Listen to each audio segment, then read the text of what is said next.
Assalamualaikum warahmatullahi wabarakatuh. Pembicara terakhir, Dr. Mustofa Rusli. Beliau adalah staf medik fungsional penyakit dalam RSUD Dr. Sutomo, FK UNER, sekaligus yang sehari-hari menggeluti masalah infeksi. Silakan Dr. Mustofa memulai acaranya. Ya. Assalamualaikum warahmatullahi wabarakatuh. Terima kasih Dr. Brahmana atas kesempatannya. Siang ini kami akan menyampaikan materi tentang disinfeksi dan APD sebenarnya. Assalamualaikum warahmatullahi wabarakatuh.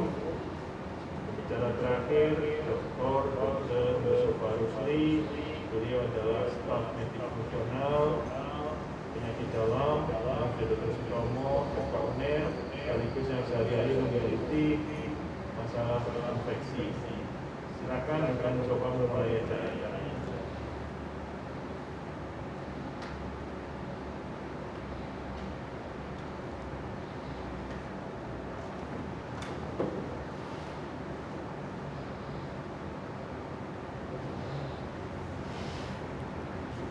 Assalamualaikum warahmatullahi wabarakatuh. Terima kasih Dr. Brahmana atas kesempatannya. Siang ini kami akan menyampaikan materi tentang disinfeksi dan APD sebenarnya.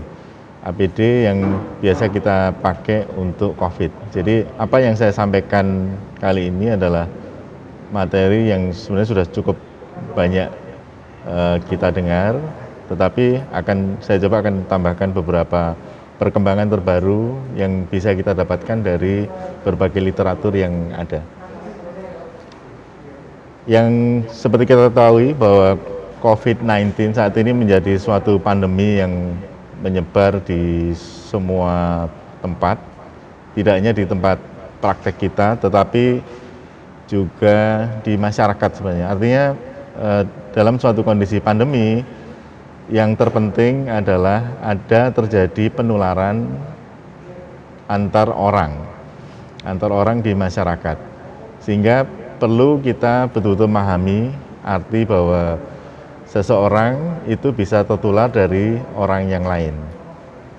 Dalam konteks kita berpraktek sebagai dokter di situasi pandemi ini, maka kita harus betul-betul paham tentang kaidah pencegahan dan pengendalian infeksi.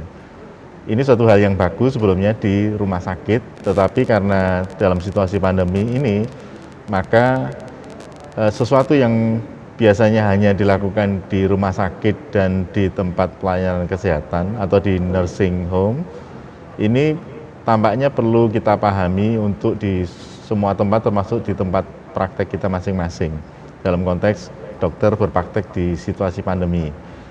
Maka per definisi kita coba kembali melihat definisi tentang pencegahan dan pengendalian infeksi, yaitu upaya pelindungan pada komunitas atau individu yang rentan tertular infeksi, baik di rumah sakit maupun di publik.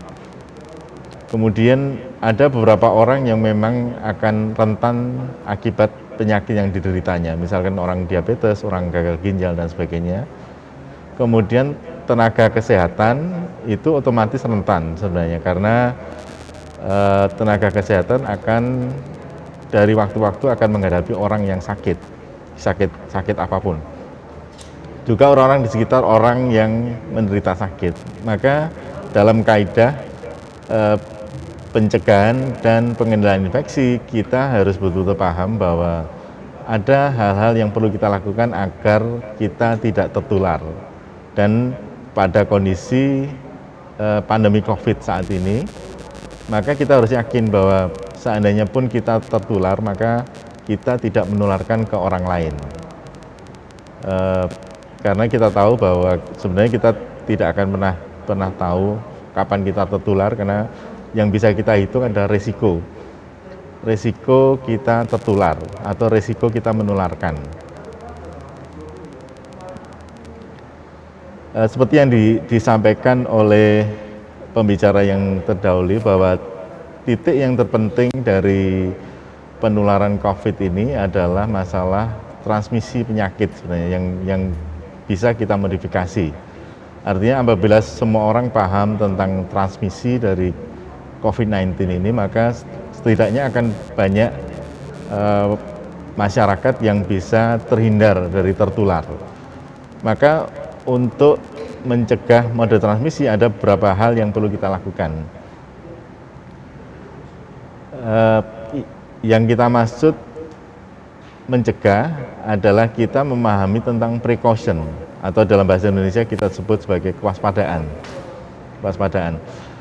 Kewaspadaan ada dua lapis. Kewaspadaan lapis pertama yaitu kewaspadaan standar atau standard precaution, kemudian kewaspadaan lapis kedua yaitu yang biasa kita sebut sebagai transmission based precaution. Kewaspadaan standar itu kewaspadaan yang perlu dilakukan oleh semua orang yang berhubungan dengan orang yang sakit. Sedangkan kewaspadaan berbasis transmisi itu kewaspadaan terhadap orang yang memang sudah sakit dengan transmisi tertentu. Kewaspadaan standar adalah melakukan kewaspadaan terhadap semua pasien walaupun kita belum ada suspek ataupun konfirmasi adanya infeksi. Artinya apabila kita berhubungan dengan atau kontak dengan darah atau sekresi atau ekskresi tubuh atau luka atau menyentuh membran mukosa, maka harus menerapkan kewaspadaan standar. Itu untuk semua pasien yang kita rawat, terlepas dari apakah dia menular atau tidak. Kewaspadaan standar yang pertama itu adalah cuci tangan. Ini sudah sering kita dengar selama masa pandemi COVID ini. Mungkin yang paling sering kita dengar adalah ini, cuci tangan. Ada 5 moment hand hygiene yang perlu kita ingat, yaitu sebelum kontak dengan pasien, sebelum melakukan tindakan aseptik, kemudian setelah terpajan cairan tubuh pasien, setelah kontak dengan pasien, dan setelah menyentuh lingkungan pasien. Kalau konteksnya adalah di rumah sakit atau di layanan kesehatan. Juga ditambahkan juga sebelum dan sesudah memakai sarung tangan. Artinya apabila kita memakai sarung tangan di layanan kesehatan, maka sebelum dan sesudah tetap harus cuci tangan. Dan satu sarung tangan seharusnya hanya untuk satu pasien sebenarnya, kalau konteksnya adalah pasien. Untuk cuci tangan sendiri maka ada dua istilah yang perlu kita pahami, yaitu hand wash dan hand rub. Hand wash cuci tangan dengan menggunakan air mengalir, sedangkan hand rub itu yang sering kita tahu menggunakan hand sanitizer. Agaknya yang hand rub ini yang mungkin lebih banyak dibahas saat pandemi COVID saat ini. Hand rub sendiri cirinya adalah menggunakan bahan berbasis alkohol. Biasanya alkohol 70% ke atas. Ini keuntungan menggunakan hand rub adalah convenient, mudah dilakukan karena dengan alkohol base hand sanitizer itu bisa dimasukkan kantong, dibawa kemana-mana dan sebagainya, sehingga convenient. Tetapi yang harus diingat, menggunakan hand sanitizer itu harus memperhatikan waktu paparan. Tidak hanya disemprotkan sebentar terus itu akan melindungi kita, tapi waktu paparan untuk cuci tangan adalah setidaknya sekitar 20-30 detik dengan menggunakan hand sanitizer. Dan setelah hand sanitizer atau hand rub ini dilakukan selama sekitar 10-15 kali, maka tetap saja harus cuci tangan dengan air mengalir. Jadi hand sanitizer tidak bisa sepenuhnya menggantikan hand wash sebenarnya. Tapi setelah sekian kali kita harus tetap hand wash karena kita harus membersihkan sisa-sisa bahan hand sanitizer yang mungkin malah bisa mengumpulkan kotoran di tangan kita. Cuma dengan hand wash kita harus memperhatikan waktunya. Waktunya adalah 40 sampai 60 detik.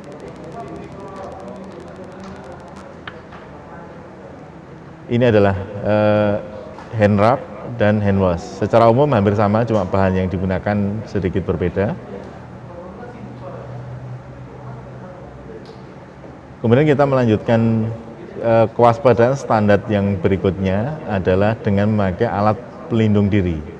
Ini dalam konteks kita belum tahu pasien yang kita hadapi itu menderita sakit apa. Pasien apapun yang kita hadapi, maka kita apabila akan kontak dengan cairan tubuh, luka atau membran mukosa, maka kita harus menggunakan alat pelindung diri yang sesuai. Misalnya sarung tangan, atau gaun apabila ada risiko percikan darah dan sebagainya. Kemudian pelindung mata atau wajah, bisa goggle atau face shield.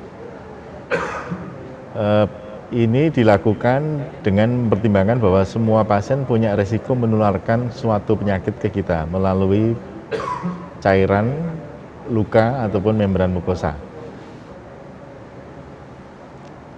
Kemudian yang perlu kita lakukan juga adalah desinfeksi atau membersihkan, baik itu lingkungan maupun alat-alat yang kita gunakan untuk melayani pasien.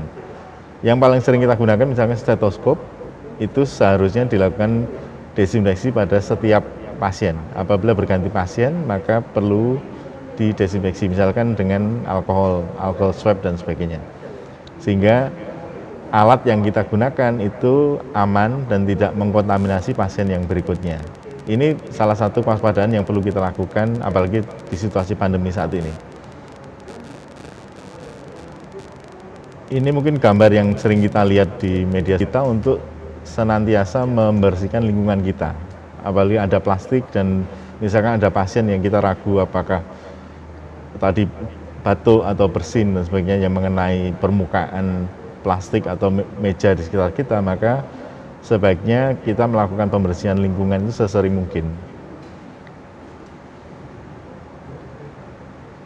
Untuk desinfeksi, maka kita harus paham juga definisi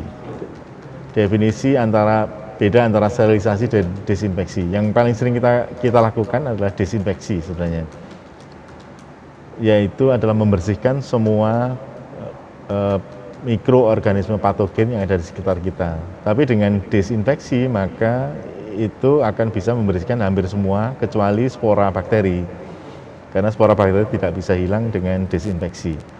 Yang paling rendah dari pembersihan lingkungan adalah cleaning sebenarnya. Cleaning dilakukan hanya membersihkan permukaan yang tampak kotor. Jadi hanya cukup membersihkan itu masuk di cleaning. Sedangkan kalau sterilisasi maka itu adalah proses untuk menghilangkan seluruh organisme yang ada di suatu bahan.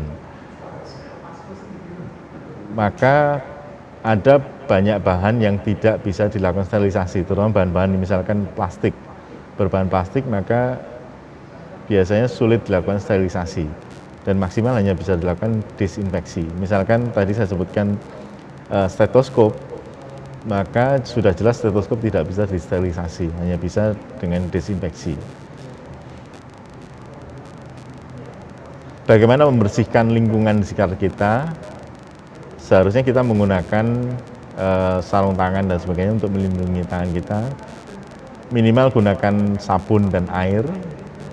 Kemudian yang perlu dipahami bahwa untuk melakukan desinfeksi itu memerlukan waktu paparan. Durasi paparan suatu bahan desinfektan itu perlu waktu untuk membunuh kuman atau organisme.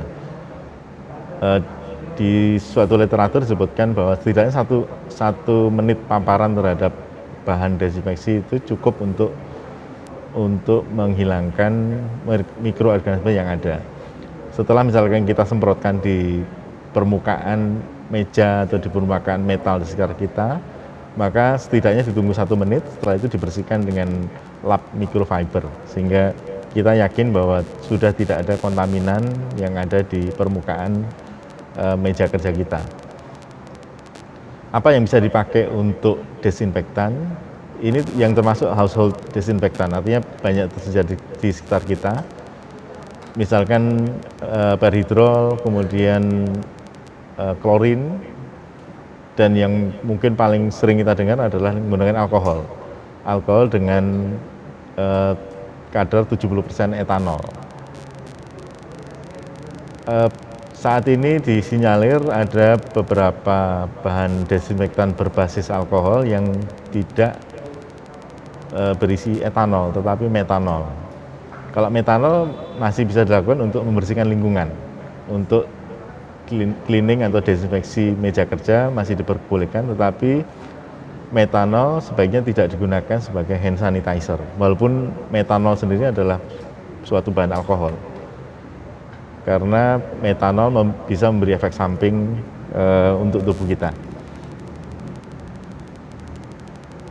Untuk kebersihan lingkungan, maka kita harus setidaknya bisa membagi beberapa area. Jadi area non kritis, area semi kritis, area kritis. Area non kritis misalkan area meja kerja kita yang tidak berhubungan dengan pasien, misalnya area kantor yang sama sekali tidak berhubungan dengan pasien, maka itu bisa dilakukan pembersihan dengan air dan deterjen. Sedangkan area semi kritis dan kritis untuk membersihkan lingkungan setidaknya menggunakan klorin 0,5% atau dengan alkohol 70%. Kemudian kita berlanjut pada transmission based precaution. Artinya kita sudah tahu bahwa seseorang pasien menderita penyakit infeksi yang bisa menular. Maka untuk menular ada beberapa mode transmisi. Setidaknya ada 3, yaitu kontak, airborne, dan droplet. Maka untuk menindaklanjuti tipe dari penularan itu, maka ada kontak precaution, ada airborne precaution, ada droplet precaution. Kalau konteksnya adalah layanan kesehatan, maka semua precaution itu harus ada SPO-nya, standar prosedur operasional sesuai dengan layanan yang ada. Ini adalah kontak precaution. Ini saya ambil dari label yang ada di Dorstomo. Kontak precaution ini menular lewat kontak. Misalnya untuk kuman-kuman multidrug resistant organism, kuman-kuman resisten antibiotik, ESBL, MRSA dan sebagainya, itu adalah kontak precaution. Maka yang harus dilakukan adalah precautionnya adalah menggunakan sarung tangan, gaun ataupun apron. Dan untuk peralatan pasien maka harus dipisahkan, hanya cukup itu. Kemudian yang lebih rumit adalah airborne. Airborne precaution itu timbul apabila ada nuklei udara yang kurang dari 5 mikron.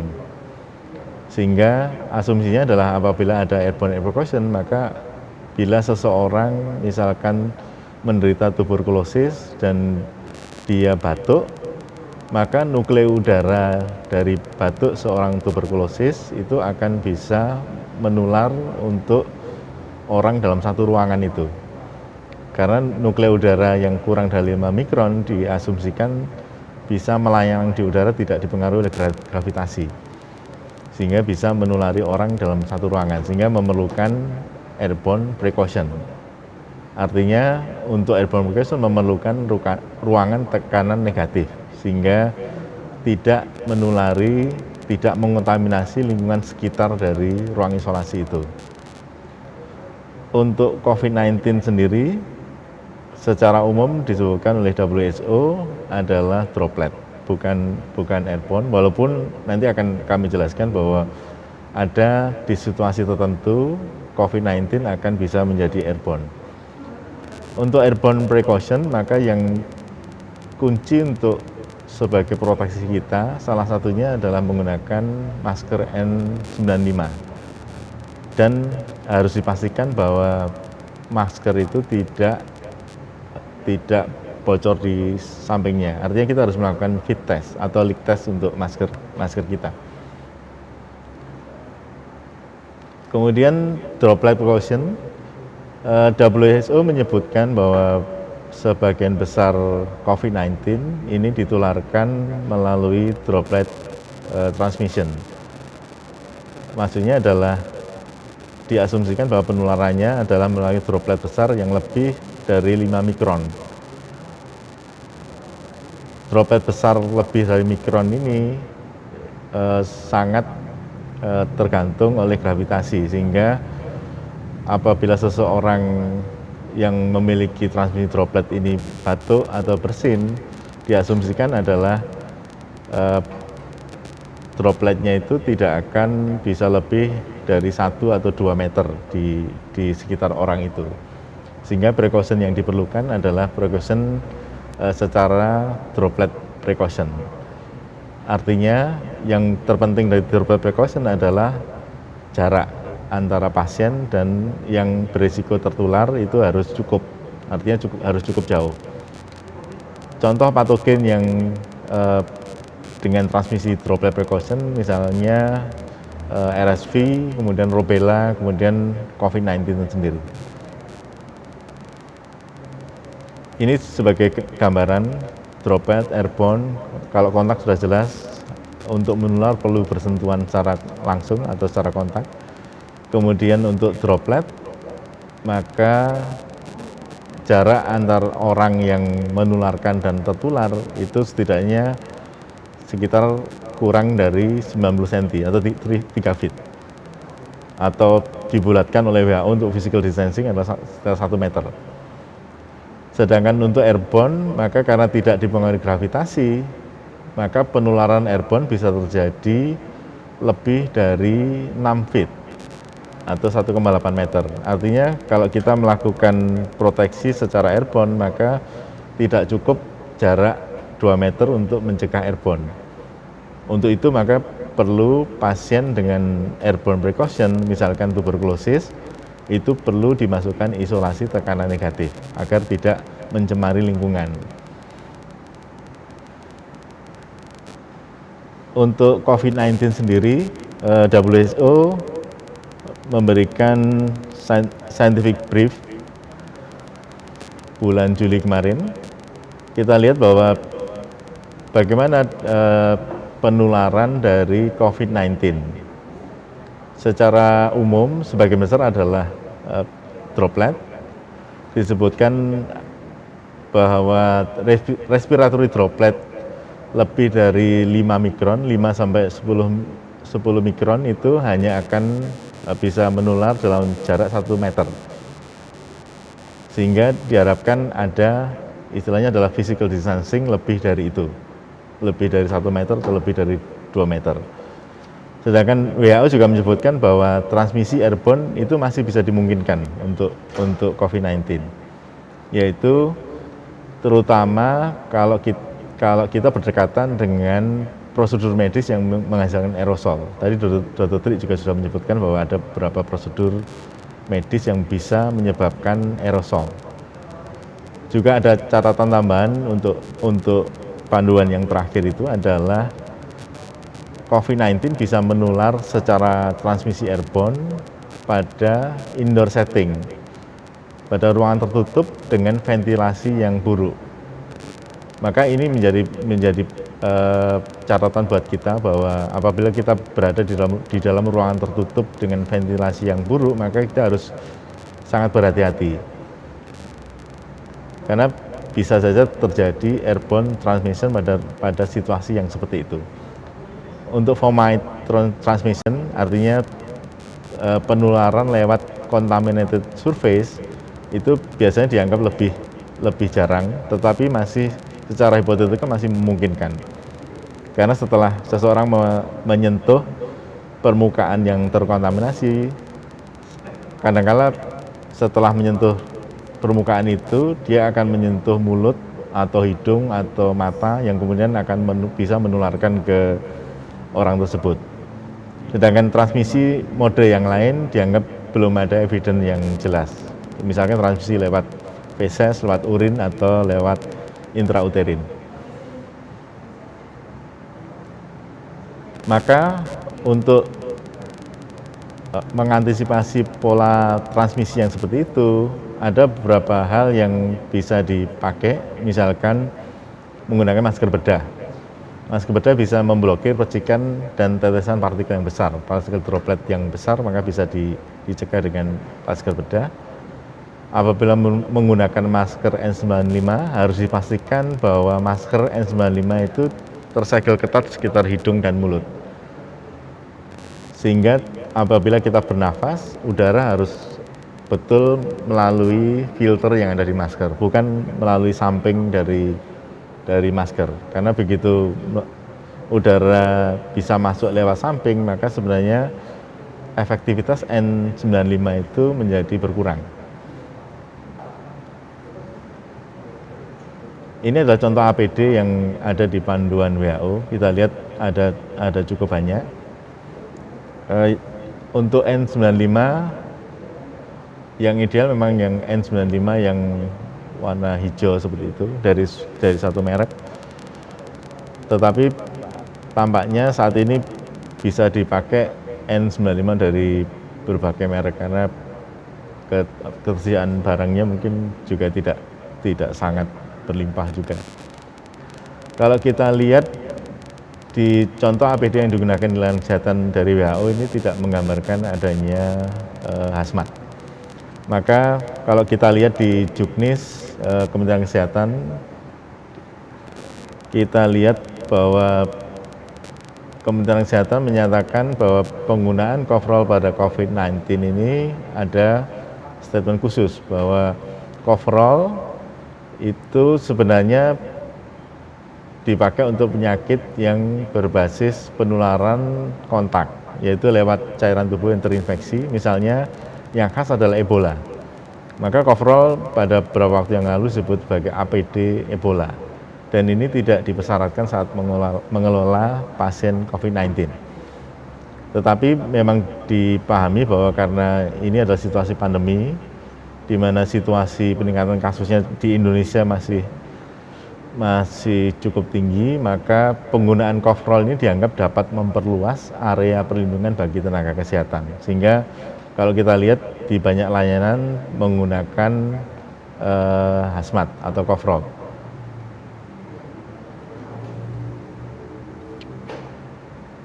Dari panduan WHO, maka kita lihat untuk mengelola pasien suspek ataupun terkonfirmasi COVID-19 tanpa prosedur penghasil aerosol, rekomendasi untuk APD adalah menggunakan jubah atau gown, kemudian menggunakan masker medis atau surgical mask, kemudian menggunakan pelindung wajah, face shield, kacamata, ditambah dengan sarung tangan. Ini adalah dari panduan WHO yang juga diadop oleh Kementerian Kesehatan. Sedangkan untuk situasi yang lebih khusus, misalnya mengambil spesimen saluran nafas ataupun melakukan tindakan yang menghasilkan aerosol, maka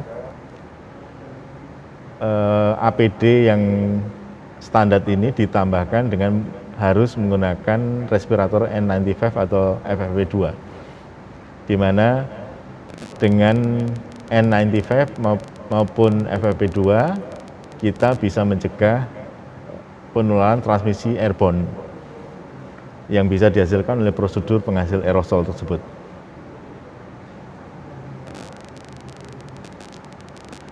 Apa saja yang bisa menghasilkan aerosol? Ada beberapa tindakan yang kita ketahui bisa menghasilkan aerosol, misalnya bronkoskopi, intubasi trakea, kemudian resusitasi jantung paru, itu semua bisa menghasilkan aerosol. Maka semua yang melakukan tindakan itu harus melakukan proteksi secara airborne, sehingga petugas kesehatan tidak tertular oleh transmisi lewat airborne.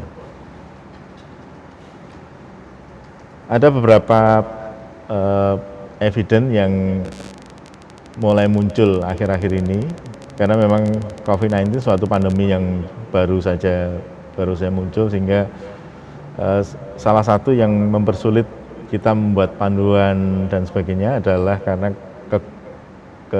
tidak cukup banyak evidence yang ada. Tapi dari evidence yang terkumpul ada beberapa yang bisa kita lihat. Ini adalah artikel meta-analisis sekitar beberapa bulan yang lalu. Ini membandingkan antara respirator atau masker N95 dibandingkan dengan surgical mask terhadap kasus influenza. Maka kalau kita lihat bahwa masker N95 itu tidak berbeda dalam hal transmisi penularan apabila ada kasus yang terkonfirmasi influenza, sehingga diharapkan bahwa direkomendasikan bahwa N95 itu sebaiknya tidak digunakan untuk orang secara umum atau tenaga kesehatan yang tidak langsung berhubungan dengan kasus-kasus yang mirip dengan influenza. Karena kalau kita lihat meta-analisisnya cukup kuat. Ini adalah 6 RCT dengan sekitar 9.000 partisipan. Kita lihat bahwa masker N95 itu tidak berbeda dengan masker bedah apabila dihubungkan dengan penularan yang berhubungan dengan influenza.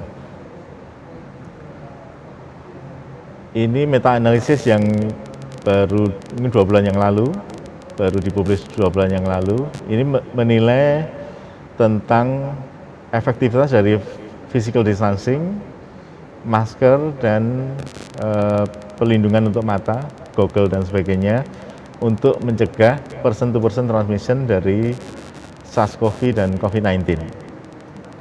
Suatu meta-analisis.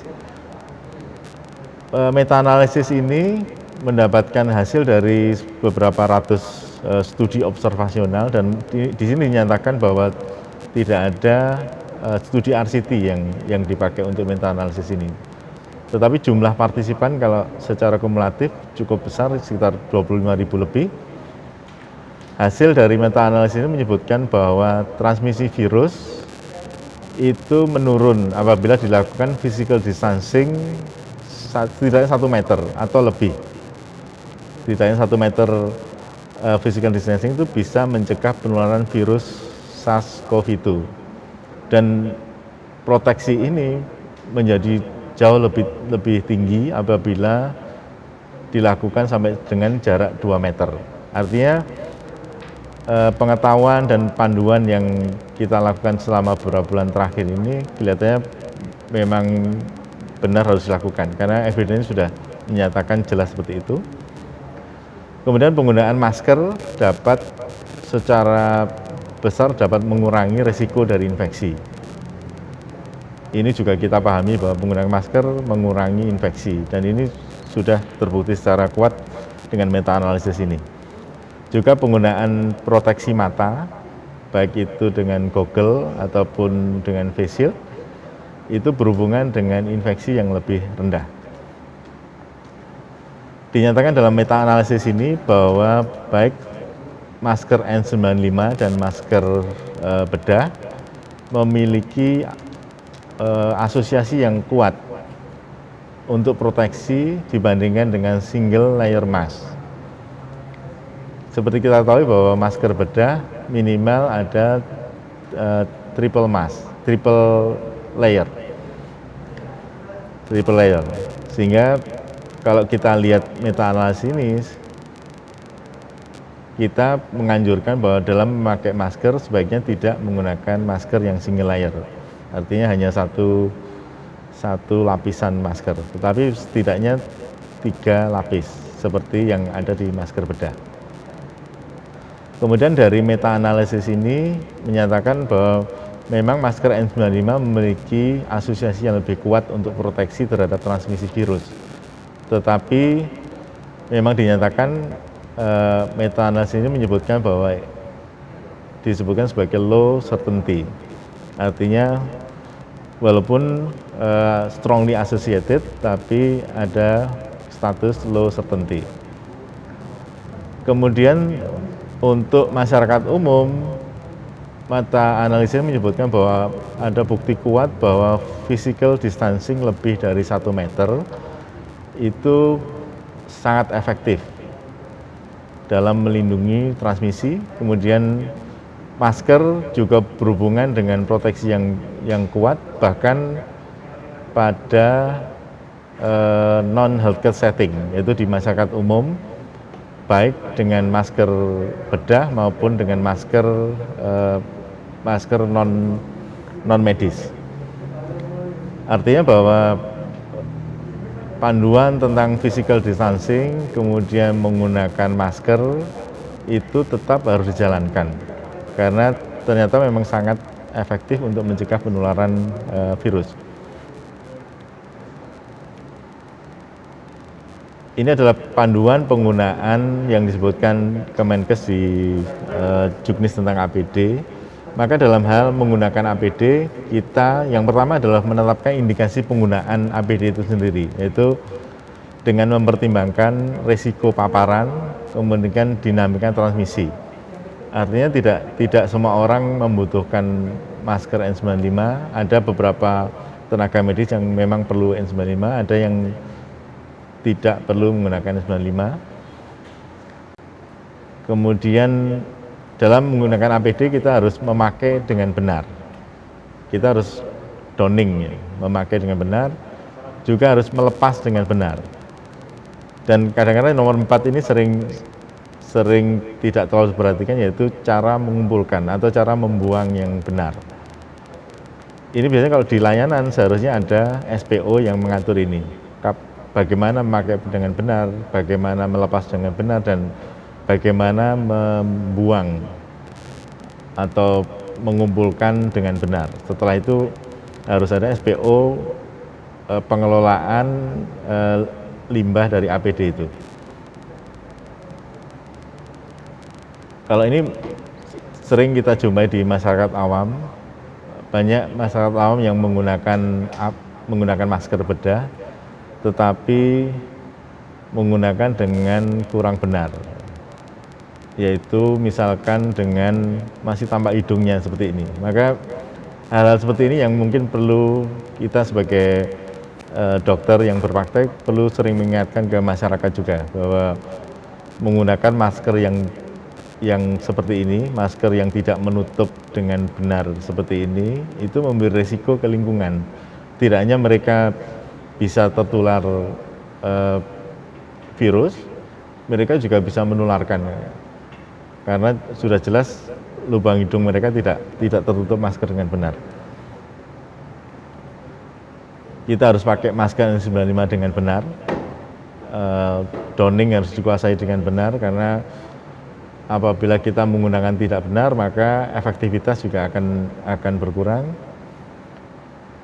Dipakai dengan benar, kemudian harus dilepas dengan benar. Kadang-kadang risiko penularan terjadi pada saat melepas, karena kita tidak sengaja tercemar oleh APD kita sendiri. Maka key message yang kita pakai sampai saat ini, yaitu yang pertama, pakai masker untuk mencegah penularan dan tertular dan COVID-19, jaga jarak setidaknya 1-2 meter, kemudian cuci tangan secara rutin dan benar, kemudian bersihkan lingkungan kerja dengan desinfektan, dan pakai APD sesuai kebutuhan. Karena ada beberapa tenaga kesehatan yang memang betul-betul membutuhkan APD, sehingga apabila pada layanan tertentu tidak terlalu butuh APD yang terlalu khusus, maka gunakan APD sesuai kebutuhan yang ada. Ya, terima kasih, itu yang bisa saya sampaikan. Assalamualaikum warahmatullahi wabarakatuh. Terima kasih banyak Dr. Mustafa Rusli atas paparannya. Ada beberapa pertanyaan. Yang pertama, mungkin ini banyak di lapangan, apakah masker N95 bisa digantikan dengan masker KN95 untuk dokter-dokter yang bertugas di ruang perawatan COVID atau di UGD? Silakan Dr. Mustafa. Terima kasih Dr. Brahmana, saya jawab langsung aja. Tentang N95 dan KN95, ini suatu bahasan yang rasanya sering kita dengar akhir-akhir ini. N95 itu suatu standar yang ditetapkan oleh NIOSH Amerika. Jadi adalah standar yang ikut standar dari Amerika. Artinya bahwa masker yang memiliki kategori N95 itu bisa memfiltrasi partikel sampai 95%. Sedangkan KN95 sendiri itu juga bisa memfilter sampai 95% juga. Cuma ada memang beda, karena KN95 adalah standar yang dipakai oleh Cina, sehingga bisa saja ada sedikit perbedaan, karena KN95 sendiri tidak satu desain. N95 pada KN95 itu hanya menggambarkan kemampuan filtrasi. Tetapi N95 yang dipakai oleh NIOS itu mensyaratkan desain yang tertentu. Misalkan N95 yang dipakai oleh NIOS itu selalu menggunakan bentuk head loop. Jadi kalau kita lihat N95 itu seharusnya tidak pakai ear loop. Sedangkan kalau kita lihat KN95 itu ada yang pakai head loop, ada yang pakai ear loop. Biasanya yang menggunakan ear loop itu dianggap tidak sesuai dengan N95 karena tidak memberikan proteksi yang cukup. Artinya dengan menggunakan desain yang berbeda maka tidak bisa menutup dengan rapat di sekitar mulut dan hidung. Itu yang dianggap beda antara standar N95 dan KN95. Tetapi secara hipotetikal kemampuan filtrasinya sama-sama 95%. Yang membedakan adalah desain yang bisa menutup daerah mulut dan hidung secara rapat. Tapi apapun yang dipakai harus diperhatikan bahwa apabila kita pakai baik N95 atau KN95 itu harus dipastikan bahwa udara itu tidak masuk lewat samping masker. Udara harus masuk lewat depan, lewat filter yang memang disediakan untuk menyaring udara. Seringkali yang terlewat adalah udara bisa masuk lewat samping-samping ini, maka jelas efektivitas akan menurun karena yang lewat samping itu tidak terfilter 90% seperti yang kita harapkan. Ya mungkin demikian, Dr. Pramana. Oke, terima kasih. Pertanyaan kedua, kalau untuk menghemat masker N95 itu ada yang didouble pemakaiannya dengan masker surgical atau masker bedah. Nah ini sebaiknya masker surgical itu ada di luar dari N95 atau dipakai di dalam N95. Mungkin Dr. Mustafa punya komen untuk hal ini. Ya, terima kasih. Ini juga kalau kita lihat sehari-hari cukup banyak dokter yang menggunakan ini. Sebenarnya tinggal tergantung tujuannya. Sebenarnya yang diharapkan adalah proteksi yang mana. Bisa saja menggunakan dua masker karena kalau kita lihat memang di panduan Kementerian Kesehatan memang penggunaan masker bedah di luar masker N95, artinya di depan masker N95 itu bertujuan untuk menghemat masker N95 sehingga tidak cepat kotor. Karena apabila kita menggunakan N95 tanpa proteksi tambahan, maka otomatis bagian depan dari N95 itu akan dalam posisi terkontaminasi karena udara pasti masuk lewat depan, maka ini terkontaminasi. Maka diharapkan dengan memakai masker bedah di depan N95, kontaminasi itu ada di masker bedahnya. Sehingga masker bedah bisa dibuang sewaktu-waktu karena harganya jauh lebih murah, sedangkan N95 bisa dipakai untuk waktu yang lebih lama.